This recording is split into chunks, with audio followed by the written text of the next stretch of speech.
This is the first of many videos to follow in the series where I will go through the walkthrough of paper number 4 of economics, syllabus code 9708. Before we actually start, I want to make a few disclaimers. Firstly, I will go through as many details as I can. Hopefully by October session of year 2020, I should have a complete walkthrough from, I guess, 2013 up until 2020. Secondly, I will not go through section number 1 of paper number 4. The reason is you have the answers given in your mark scheme and they're pretty straightforward, and there's nothing about it that you need to be prepared in advance. As long as you memorize the content, as long as you know the basics, you should be able to score good marks in that. Also, because there is a generic trend in in section number 1. Yes, you can say the first question is of 2 marks, second question is of 3 marks, so on and so forth, but as far as equation topics are concerned, there is no specific trend. So having a general guidelines for section 1 is pretty difficult to get, because there is a general trend in terms of kind of topics you are expected to get.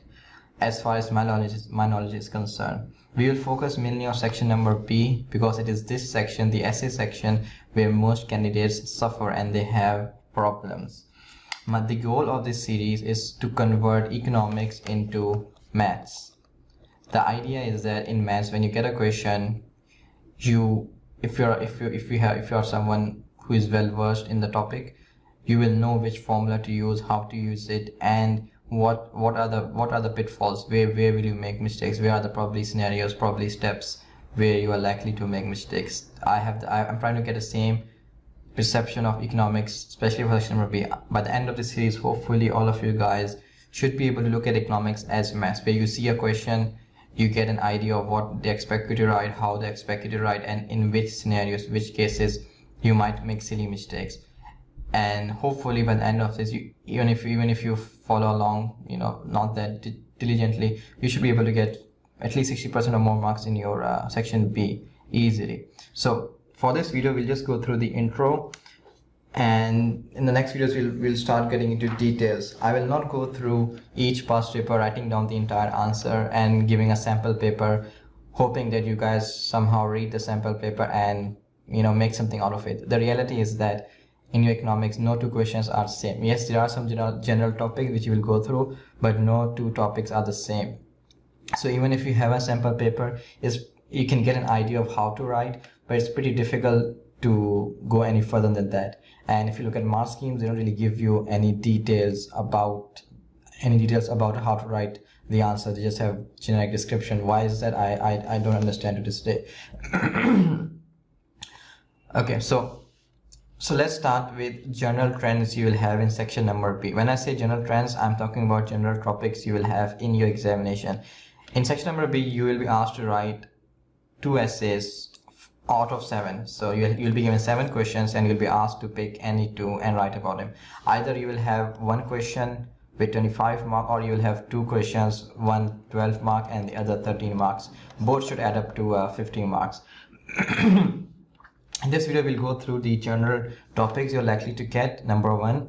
Number 2, which topic are the easiest, which you should select if you get them, and which topics are generally, in my opinion, the ones you should avoid. So out of these 7 questions, these 4 topics are generally always there. In almost every single paper, you will find these 4 topics mentioned in one way or the other. There are the rest of the 3 questions are what I call random questions, which I'll go through in a while. So let's start with the first type of questions you're likely to get in your section number B, which is about market failure. In these type of question, you will be asked to talk about the causes of market failure. The causes of market failure, you'll be asked about reasons why do we have market failure. Maybe you can give few examples of how and why we have market failure, and then you'll be asked to write about how to fix it.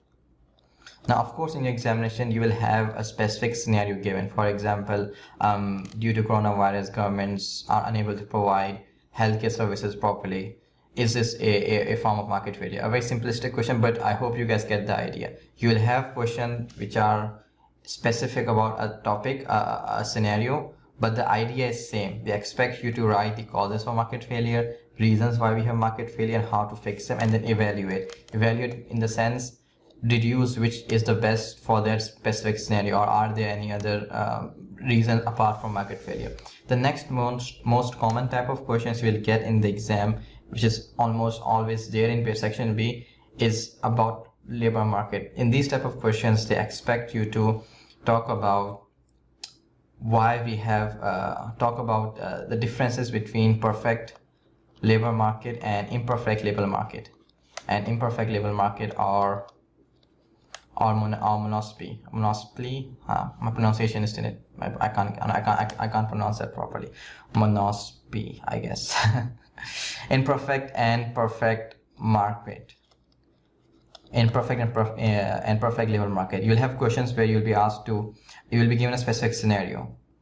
Where there's a labor market failure, and or specific scenario where there's a situation where you have to talk about it from a perspective of what it would look like had it been a perfect labor market, what it would have been looked like if it was an imperfect labor market.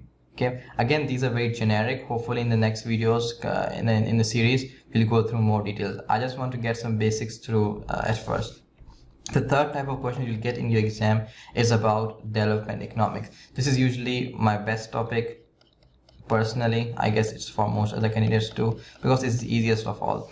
So development economics, you'll be asked to differentiate between developed and less developed economies. You'll be asked about indicators of how to measure development, and then you'll asked about, and sometimes you have to give reasoning and evaluation of the indicators. In which scenario can they work, in which scenarios they can't work. We'll go through the details later on, and they'll ask you to evaluate for the specific scenario which indicator might work the best. In these type of questions, you'll be given a scenario where you have to differentiate between developed and underdeveloped economies, type of indicators, evaluate them, and evaluate specific to the question. And then the fourth question you have in your exam. Again, these 4 topics will always be there in section number B in 90% of your papers. The fourth topic you will probably get in your paper is about indifference curve. You'll be given a specific scenario, and you have to talk about, you'll be given a specific scenario where there's a change in price or change in demand of a given good. You have to talk about, whether that good is inferior, or they'll probably mention in the question itself. You have to talk about whether the good is inferior, or whether it's a normal good, or whether it's a Griffin good, or you have to talk about the effect the price change or demand change could have on this good with indifference curve and marginal utility in mind. Now, apart from these 4 questions, you have 7 questions. These 4 topics will almost always be there in the exam. In 90% of the papers, they'll always be there. Apart from these 4 topics, you have 3 topics, 3 questions, which I like to call them random questions. The first type of random question, by random question I mean that sometimes you have them in the paper, sometimes you don't have them, sometimes in most cases you have them attached with some other topic. These are minor topics you have in your book. All of these 4 are big chunky topics in your syllabus. Then you have those small topics which might come in combination with other topics put together. The first type of these questions you have is usually talking about the causes of unemployment. Causes of unemployment. You'll be given a question where you have to talk about why is the unemployment, talk about the causes of employment, evaluate the different causes, and then you'll be asked about, and sometimes you'll be given this question with respect to government policy. How can government fix unemployment, which unemployment scenario is the most difficult to fix, which is the easiest to fix. You can also be given a question where they talk about government goals, and they'll say, look, removing unemployment is one of the main goal of the government. How can the government do it? Then you talk about different causes of unemployment, talk about which is easiest for the government, difficult for the government, and you get the point. The idea is that causes of unemployment is usually related to government objectives. is difficult to find just causes of unemployment alone in the exam. Now, causes of unemployment will not always be there in every single paper. It is sometimes there, sometimes not there. This topic again is a random. It's random. Sometimes it occurs, sometimes it doesn't occur. The second type of question, random question you have, is about liquidity preference theory. Now, these type of questions are usually attached with banking. They're usually attached with bank behavior and how can that behavior have effect on the liquidity preference theory. Sometimes they're attached with government policies, but that's rare. These type of questions are personally not that easy to answer because I really don't like the bank topic and financial economics, finance topics generally in economics in IGCSE. For two reasons. Number one, they don't really give you much details about banking in your book. Also, banking is very complicated in real life, and when you give a simplistic idea to candidates, it's not easy for them to really understand what's going on, especially when it comes to bonding and bonding and selling bond and buying bond. It looks simple, but in real life it isn't that easy. So the third random type questions you will have is about commercial banks. So what are the role of commercial banks? Talk about bank failure. How can you have bank failure? What is bank failure? And you could be also asked to talk about how can you fix bank failure? How can you fix bank failure? How to fix? Or sometimes they'll give you a specific scenario. In previous years, from 2010 to 2015, I guess they were sometimes mention the effect of 2008 financial crisis, where they would take the crisis at hand and they'll talk about commercial banks. They'll talk about bank failure, possibility of bank failure, and how to fix them, and so on and so forth. You could also be asked about quantitative easing, which is also part of banking, where you have to talk about them in detail. Again, these are all small topics that you study in your curriculum, in your syllabus, and they're usually asked in your exam at random. I mean, in some papers you have them, some papers you don't have them, some papers you have them in combination with other smaller topics. And the fourth type of topic is theory of firm. Now, theory of firm is a big topic. It's a big chunky topic, and the probability of this topic occurring in the paper are much higher than the others in the random question group, I like to call it. But theory of firm questions tend to be very specific. They are very specific. For example, because it's a chunky topic, they'll always ask a very specific question. For example, they'll talk about a specific industry. They'll talk about they'll ask you to talk about it from perspective of perfect market, from perspective of oligopoly. They'll sometimes ask you about game theory and its effects on industries. They tend to be very specific questions. So again, these are general description of the kind of questions topics you have to keep in mind, the different topics you have to keep in mind for your examination. There could be other topics apart from these, but these are the main. And if you can keep them in mind, all of these topics which I have mentioned, and know the basics of them, you are golden to write your essays. So the next part that I want to go through is which questions you should avoid in your essays and which question should you choose. Now, this part is my own personal opinion, and I'll go through the reasonings behind each one of my decisions. I hope you guys agree with me, and if you don't, you can mention that in the comment. Okay, so the first type of questions which I generally recommend to avoid is the indifference curve. These questions related to indifference curve are generally those that I usually recommend students to avoid. There are two reasons for that. The first reason is that these questions tend to require you to draw graphs. It's very difficult to find these type of questions where you're not asked to draw graphs, or you don't have to draw graphs. And the problem with indifference graphs is that they are not that easy to draw. They are, first of all, time consuming, because you have so many labelings to do, you have so many things to indicate on the graph. It takes time. It takes at least 5 minutes to draw it properly and neatly, and you don't have that much spare time in your exam, especially given that most candidates are panicking and have no idea what to do when they see indifference curve question. The second problem with indifference curve type question or marginal utility type question is that not only are the graphs difficult, you have to then explain the graph, explain what's happening in the graph. Now you can have two type of candidate. You can have one type of candidate that doesn't do it at all, like they'll draw the graph and they'll like give a brief description and move on.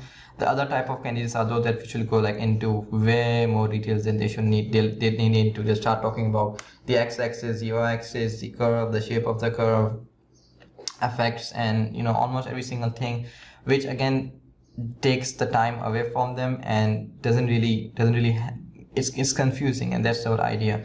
These type of questions are not that easy to answer. You need to be well versed in the topic and have a very good idea of what you're talking about and what you're trying to write to be able to attempt these. So I generally recommend not to choose these type of question, indifference type of question you get in the examination. These are my opinion, and if you disagree, you can mention them in the comments below. Some students are well versed with these type of topics, and if you are, then that's good for you, go for it. But generally I think these topics are those that you should avoid. The second type of topics which I generally recommend students to avoid is the banking and commercial finance and banking type questions.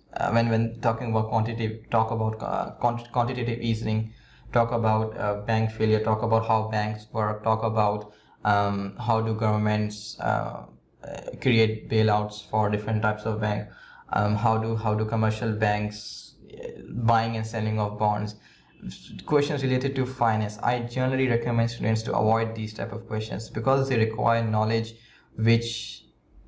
because banking is a very complicated topic and it's difficult for A-level candidates to really get a grip of it in 1 year or by studying a few pages, or I don't know, dozen pages in the book. Banking is a complicated topic and it takes time for candidates to really understand what's going on. So if you're in an exam situation, what happens when you get these type of questions? Most candidates start to spill out what they have mucked up. So they'll mug up all the definitions, everything they know about banking, and they'll start dumping them in, which is understandable because they don't really understand the topic. It's not that easy to understand. But at the same time, is it really the best thing to do? I don't think so. So commercial and finance question, I generally tend to avoid. I generally recommend students not to take them if they have other choices given. Again, if you're well versed with this topic and you are completely confident, go for it. But I find finance to be a complicated topic and a topic which takes time to understand and get a grip of, which is difficult to do so in A-levels. Hopefully as you go and specialize in economics undergraduate, it becomes much clearer. Okay, so these two type of questions I generally recommend students to avoid. Now what type of questions you need to go for, or which type of questions are the easiest to attempt. The first one of this is your obvious development economics. Let me erase that quickly, my bad. So the first is your development economics, and the reason I recommend students to go for these type of question is because, number one, they tend to be very generic. In most cases they tend to be very generic. Obviously you can have a specific question, but generally development economics question tend to be generic, where they'll give you two economies and they'll say, hey, one is developed or one is undeveloped. How do you know that? How can you say that? Or they'll give you a very generic question, indicate how. They'll give you for example an economy which has a high population but less productivity, a population with a country with low productivity and high population. They'll talk about why is that, and you have to talk about development economics for that. Topics tend to be very generic, number one. Number two, you have ton of resources online. So this is one of the most understandable topic, the easiest topic you have in the book, and you have ton of resources online, which is not only available for free, and it's also easy to understand. It's not like finance and banking where you really need to get into technical details. It's basic, simple, straightforward questions. And also about indicators, HDI, Human Development Index, and other type of indicators. These are very generic, very resources. You have lots of resources online and they're easy to understand, and that's the reason I recommend students to go for these type of questions, because they're easy to understand, the topics are easy to understand, and as a result it's easier to write them, and as a result you're likely to get more marks. The second type of questions I recommend are the market failure questions. Just like development economics, they are very generic, lots of resources. Also you study about market failure in year number 1 in your A-levels, so you have a good idea of what market failure is from year number 1, and you have lots of resources, easy topic, easy to understand. The third thing that I need to go through in this video are the misconceptions students have regarding their examinations, especially when it comes to section number B. The first misconception is that you need to have a specific essay structure. You need to have an essay structure. Now, of course, an essay structure is good. Of course, essay structure is good. It makes your answers very concise. It makes them look neat and clean. But essay structure is not the end all, and it's not the ultimate goal that you should have. You need to understand that CIE examinations are different from Edexcel, are different from AQA, are different from other exam boards. So when it comes to essay structure, we have to take a different approach. Of course, you need an essay structure, but the approach you should have towards essay structure should be slightly different. In AQA and in Edexcel AQA and in Edexcel exam board, if you know what these are, you generally have a specific structure you should follow in your essay and you can get good marks. But for CIE, there is no specific structure. You can have multiple essay structures. I will go through the kind of structure I use for my examination and the structure I think generally works for students. But again, don't really bog yourself down trying to understand different type of essay structures. As long as you know what you're talking about, as long as you're well versed with the topic, essay structure is again important, but it's not the most important thing. Most students, they struggle with essay structure. They think essay structure is probably the most important thing in the exam in section number B, which is not true. The second misconception students have is about evaluation. Most students don't really understand what evaluation means. You will go through it as you go down the series, but that's one of the misconceptions. The third and not common one is that students think that 25-mark questions are generally harder than 12 and 13-mark question. You have two type of question. Either you can choose 25-mark one question, or 12 and 13 mark two questions which add up to 25 marks. Generally, students think 25-mark questions are generally harder than 12 and 13. I disagree with this, and I'll talk about the reasoning later on. But these are the three main misconceptions students have.